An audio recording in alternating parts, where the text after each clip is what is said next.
Josie Joy here, the creator and founder of Josie Joy's Creations. Welcome back. If you're new here, I am so glad to have you. So this is the week before Christmas, and so instead of doing another tutorial, I am actually just going to do a review today. So just FYI, I am not sponsored by any review I do. I am just doing this to kind of inform you if you want to buy something. Any review I do, I am spending my hard-earned money on doing. And so this review today is on the Sentro knitting machine. And so I hope you enjoy it.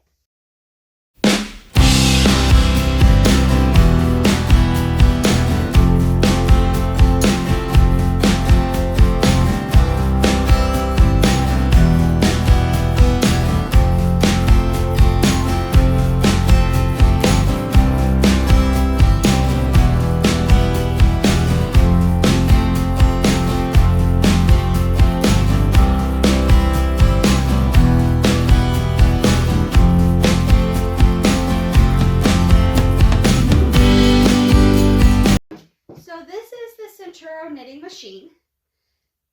It is a really nice, beautiful knitting machine.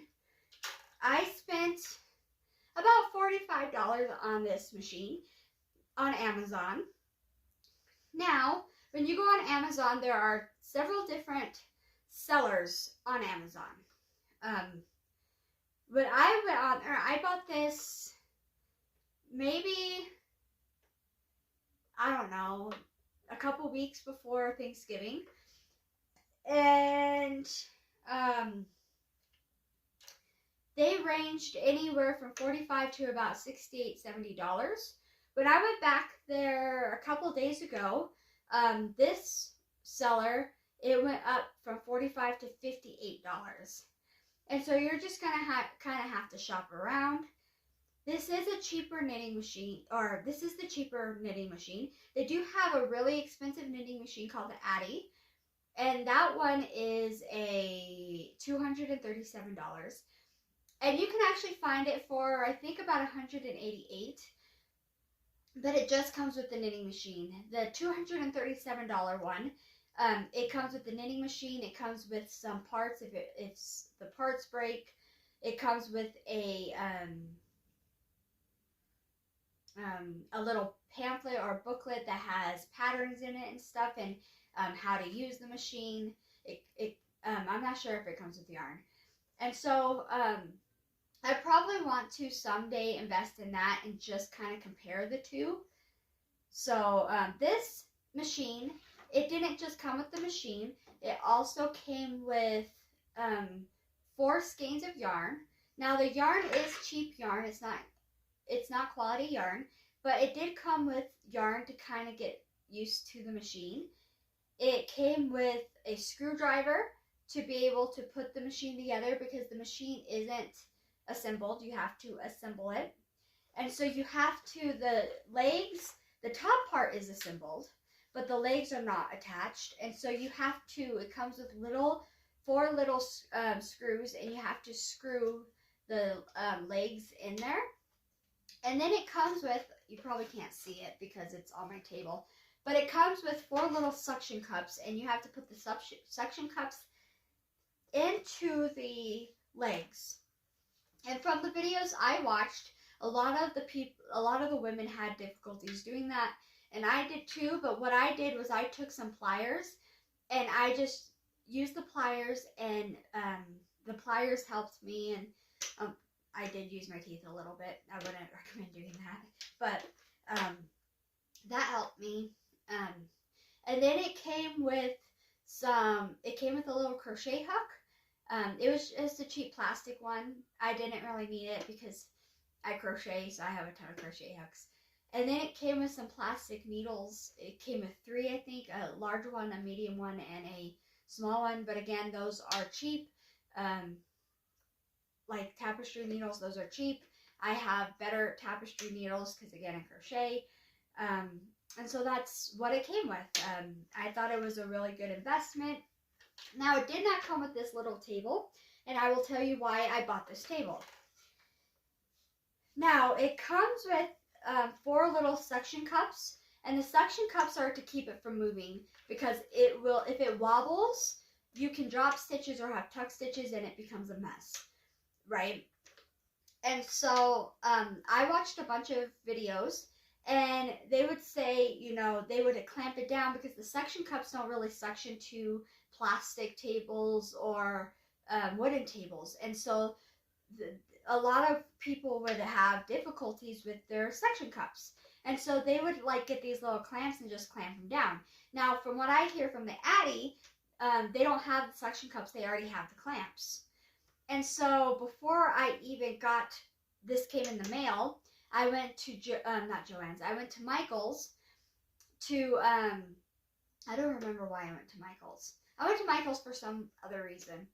And I actually went into the polymer clay section. I was just walking through there, and I found this table. It's actually a cutting board to help with polymer clay. And I do dabble in polymer clay a little bit.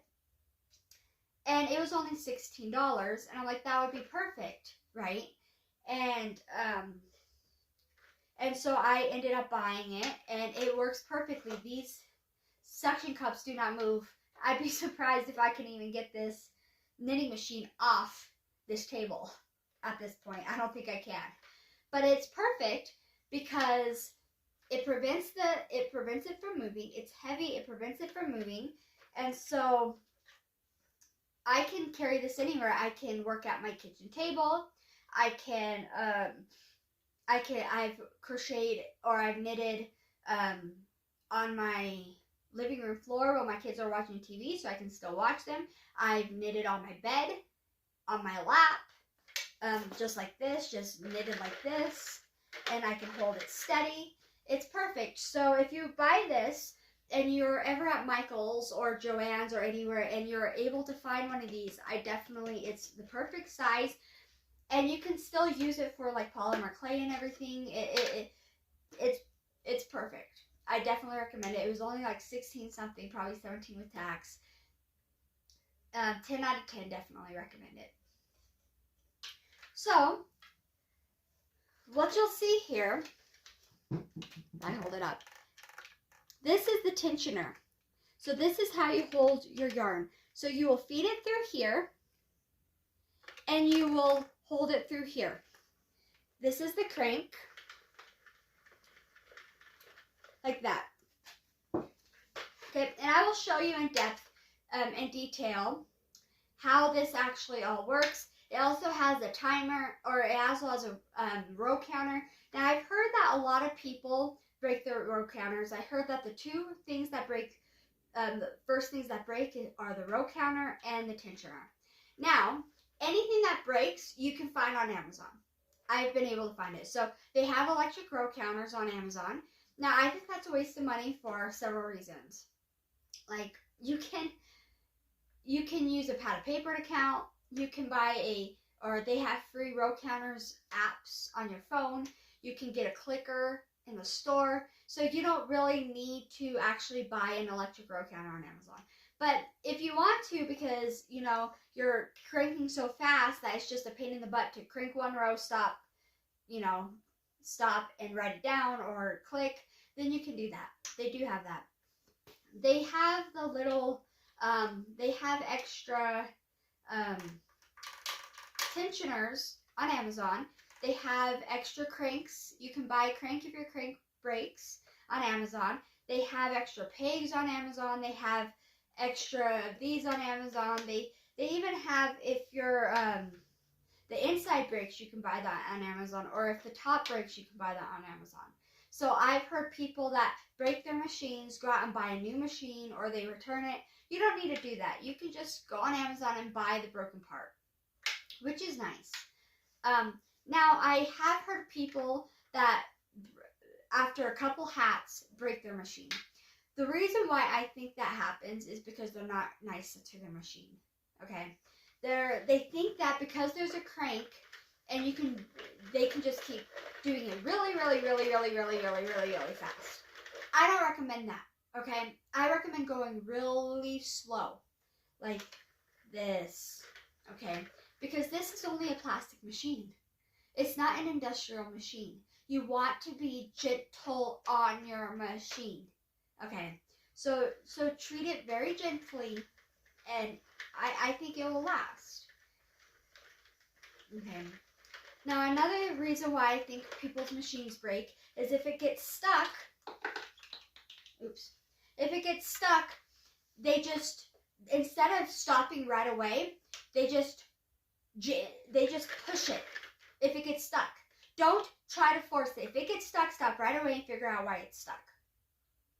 I noticed in mine, there are usually two reasons why most of the time it's stuck.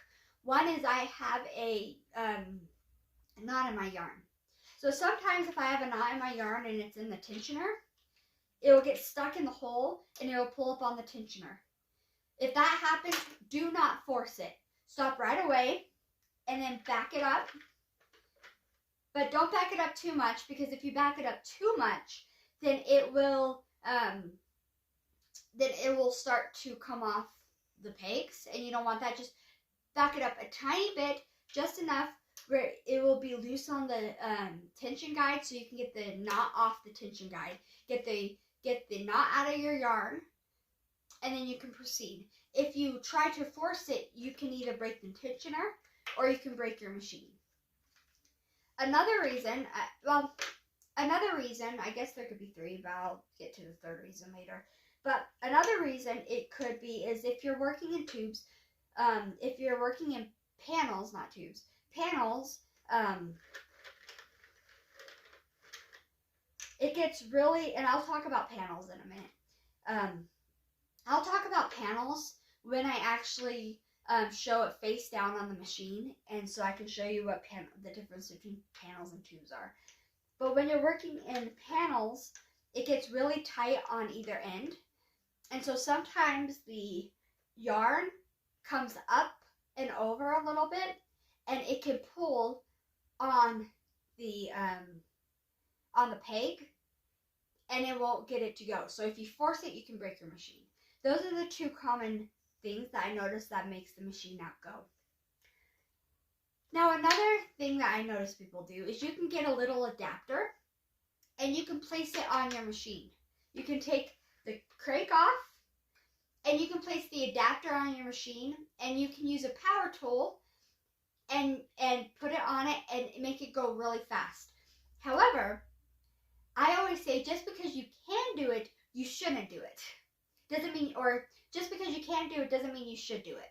Because a lot of people do that, and because it's going so fast, this is only a plastic machine, remember that. Everything inside is plastic, it's not metal. And so it goes so fast that what it does is it melts the insides together, and then you just ruined your machine. And then when that happens, you do have to dispose the machine. You can't fix that. You have to buy a new one.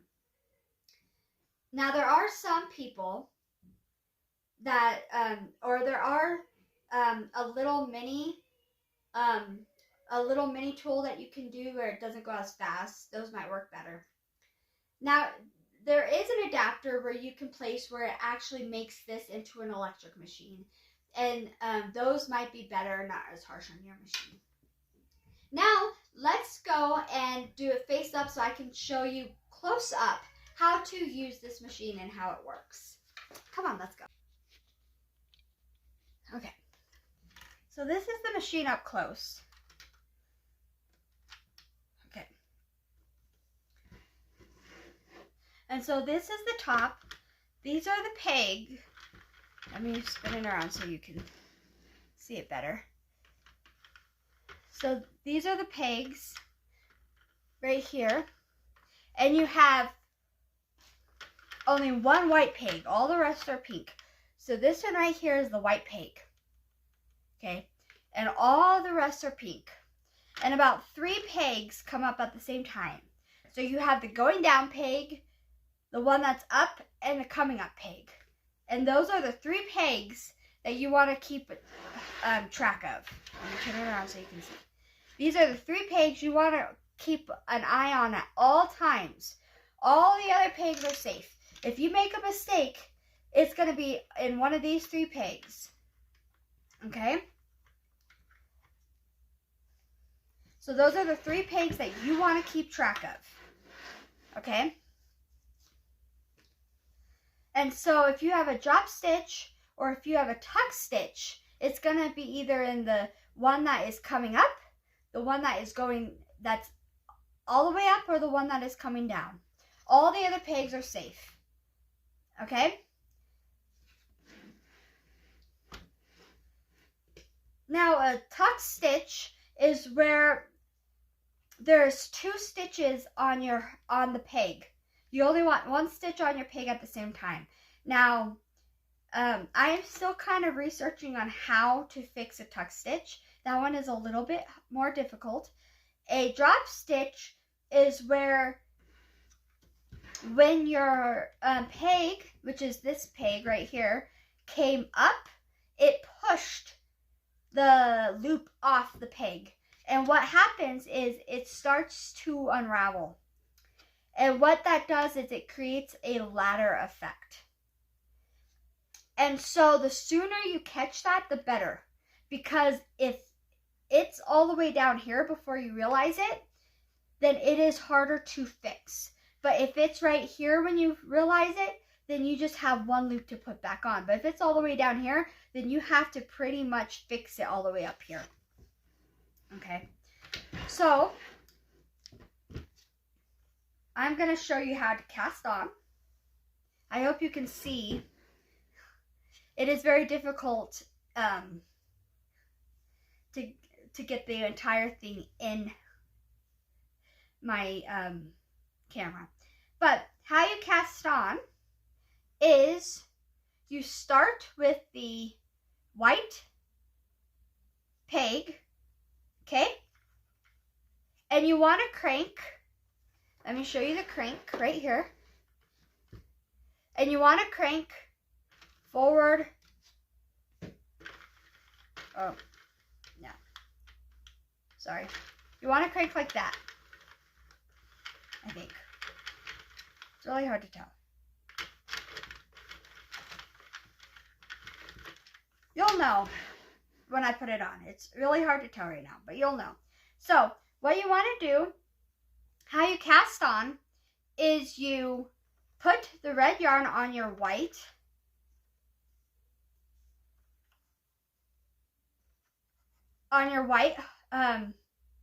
peg, and then you want to go backwards, forwards, backwards, forwards. So on the next one will be backwards, and then forwards, and then backwards, and then forwards, and then backwards, and then forwards. Sorry, let me try to, so you can see better. This is like horrible. And then backwards, and then forwards. So every other one is going to catch the hook. Every other one is going to catch the hook. Like that. You see how that's working?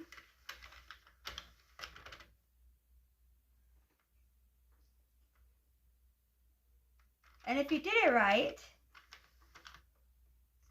which I did not, so I'm going to have to do it over. This is the hardest part for me because I'm not very hand coordinated. So let me do it over, and I was focusing on the camera. This is the hardest part for me, and I always have to do this a couple times.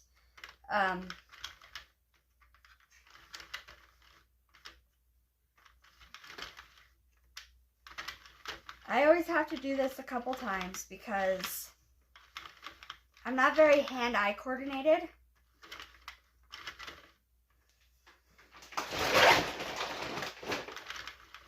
Sorry. Not very hand-eye coordinated, and so going forward, backwards is very challenging for me. But so you start with the white peg, and it goes under, and then you go backwards, forwards, backwards, forwards, backwards, forwards, backwards, forwards. And you keep doing this all the way around. And this is a 48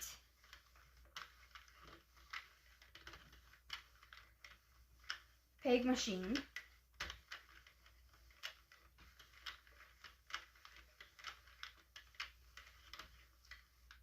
Okay, I did it right that time. So if you do it correctly, it should end with your last peg being backwards because you started your front peg being forwards. Now, I forgot to mention that on the tensioner, there are 3 different types of tensions. The one closest to the machine is your tightest tension.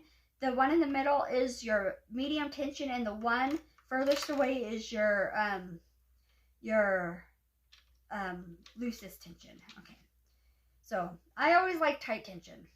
And so from here, you start to crank like this. And like I said, I like to go slow. And always at first, it seems a little rickety, but that's pretty normal, I've noticed. And you do not ever want, you want tension from your tension thing. You never want tension from your ball of yarn, ever. Okay? So if you feel tension coming from your ball of yarn, you pull yarn out. And then you just keep doing that. And then this is counting. I'm already on round 4. Now, some people say that this row counter isn't that accurate. Mine is for the most part. So if you do invest in one of these and you notice it's not accurate, just keep count in your head. Now, it's not that hard to keep count in your head if, you know, you're going slow. And I usually don't go much faster than this. I just don't. Because I don't want to break my machine. I don't want to put undue pressure on it. This is about as fast as I go. And this is pretty much it.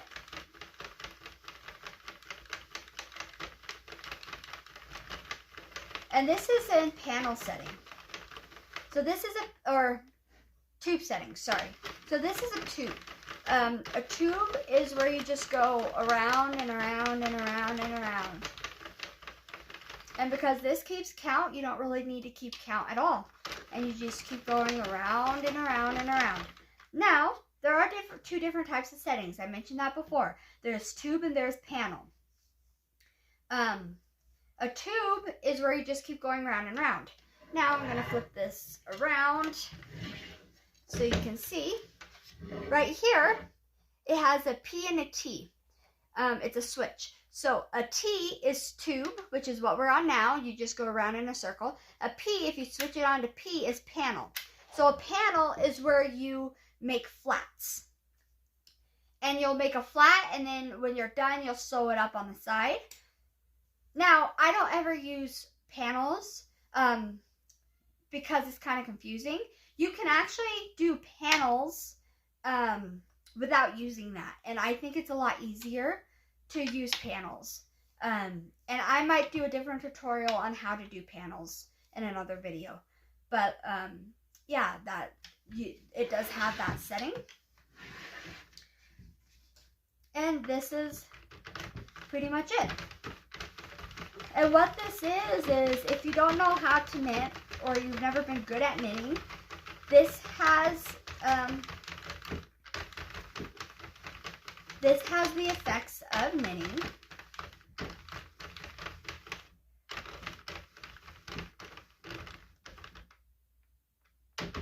This has the effects of knitting without the headache of knitting.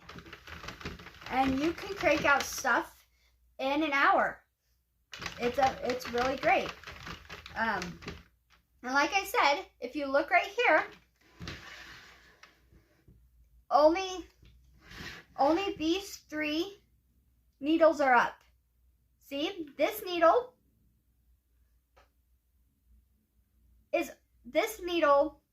has already grabbed the yarn, it's going down. This needle is in the process of grabbing the yarn, it's up. This needle is coming up in preparation to grab the yarn. Those are the only 3 needles you have to worry about. All these other needles are safe, they're already down.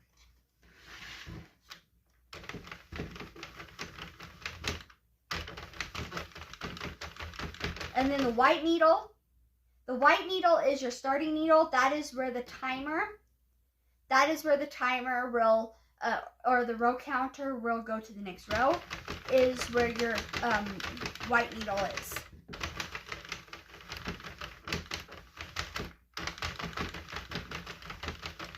I have actually seen people take nail polish and put nail polish on, what is it? Hold on, let me, like this one right here, like blue or red nail polish right there, so that they can have a visual reminder that this is right before the row ends. So you can do that as well. And you just keep doing this again, over and over and over. Yep. And I've noticed that I've used a lot of different yarns. I wouldn't use thin yarns. I wouldn't use thick yarns. The instructions will say you can use thin yarns, medium weight yarns, and thin yarns. It will even say don't use chunky yarns because this isn't meant for that. But I wouldn't even use thin yarns. I would only use medium weight yarns. Most people will say certain brands don't work. I haven't found a brand that doesn't work yet, as long as you are easygoing with it and gentle with it. And see, I've only been working for a few minutes, and it's already on row 17. See? And that's all there is to it. So I will do another video on panels and how to waste yarn and how to cast off and all that, and all that fun stuff. And you know, and I wanted to show you, this is one project that I did. This is a baby ear warmer. It was meant to be for me, but I didn't have enough yarn. And so it doesn't fit my head. It doesn't even fit my daughter's head because I just didn't have enough yarn. But it turned out cute. See, and so you can do projects with it. Now, time to rate it. I rated it 8 out of 10 skeins of yarn. And the reason is because you know, there's only limited projects you can do with it. You know, you can do ear warmers, hats, and maybe clothes, but even clothes, you have to like do different skein. You have to do them, all the panels separately and sew them together, and it's just a pain in the rear end. Now, what I don't like about it is that you can't do like amigurumis and stuff. You have to get different sizes. So there are, I think, 4 sizes, and one is a different brand. So there's the Sentro 46, there's the Sentro, there's the Addy. So there's the Sentro 46, then there's the Sentro 48, there's the Addy 46, there's the Sentro 40, then there's the Sentro 22, right? And so if you want to do like amigurumis, you need, if you want to do like amigurumis, infant hats, and stuff like that, you need the Sentro 22. And socks and stuff, you need the Sentro 22. And technically, you can still do it on the Sentro 48, but you have to do it in flat panels and then sew it up. And I don't like doing that because you can't, it has an ugly seam, and I haven't been able to figure out how to do it without the ugly seam. My seams look terrible. They look better in crocheting, but with knitting, they just look absolutely terrible. So, so that's one reason. It's because there's limited projects you can do with it. Another reason is because, you know, of the suction cups. You either have to clamp them down or you have to buy a big board. But I still like it. I still have fun with it. You know, you can, it's a lot easier than knitting. It's a lot faster than knitting. I never got the hang of knitting. So I hope you enjoyed this tutorial, and I hope you all have a Merry Christmas. Don't forget to like and subscribe and hit the bells for hit the bell for notification hit the bell to receive notifications and all that fun stuff. And I won't put out a video next week because it's Christmas and I'm going to spend time with my family. But I hope you all have a very Merry Christmas and a Happy New Year. God bless.